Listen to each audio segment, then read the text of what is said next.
KTN News, I am Esther Diana. Now, KTN News can authoritatively report that Azimio coalition has been given 7 cabinet slots that are to be shared by the sister parties. KTN has learned that the sharing formula is what has led to a split within the coalition, as ODM has reportedly demanded to have 4 out of the 7, while the rest are to be shared between Wiper, Jubilee, NAK Kenya, DAP Kenya, and any other party in the coalition. However, President William Ruto is facing an acid test as youth and church have continued to mount pressure that he picks only professionals and not political cronies. KTN's senior political affairs reporter Daniel Kariuki now reports.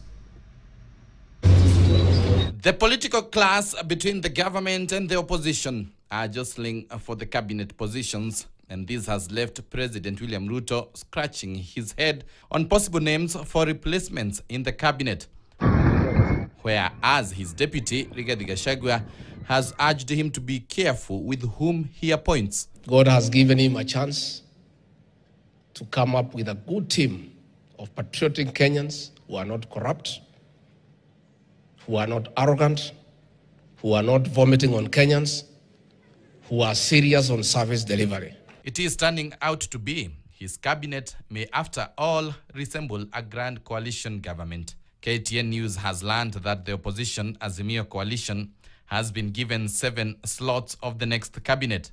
These slots are to be shared by the sister parties, but ODM is scrambling for most of the positions, at least 4 positions.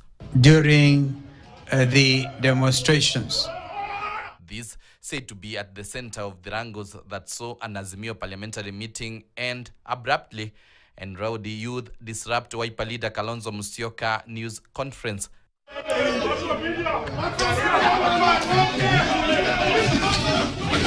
That was to dismiss any plans to join Kenya Kwanza regime by Azimio's side.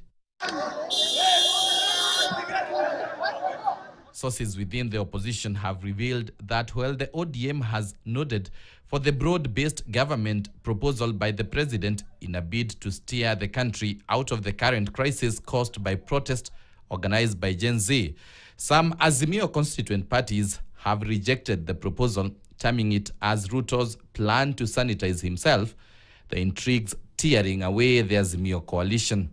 According to the source, President Ruto does not want to repeat his predecessor Uhuru Kenyatta's misdeeds, where he only incorporated Raila Odinga into his administration, and is keen in ensuring the entire opposition is incorporated in the government of the national unity. NAK Kenya leader Martha Karua, who has given the Azimio activities a wide berth, has also threatened that Azimio will break away should one of its members entrain Ruto's overtures to join government. The demands currently on the table are the demands of the Gen Z, and we, the political class, cannot claim to speak on their behalf. While the political class continue to plot and strategize for political appointments into the cabinet, a move political strategists has associated with the delays of naming of the cabinet, the church and the Gen Z are opposed to a wording of political cronies and want Ruto to go only for professionals.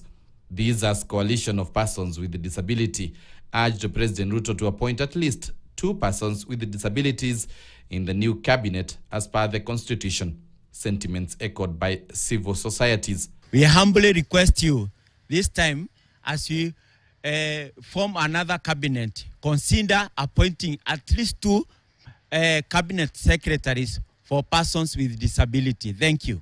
Dialogue is the cornerstone for resolving our differences.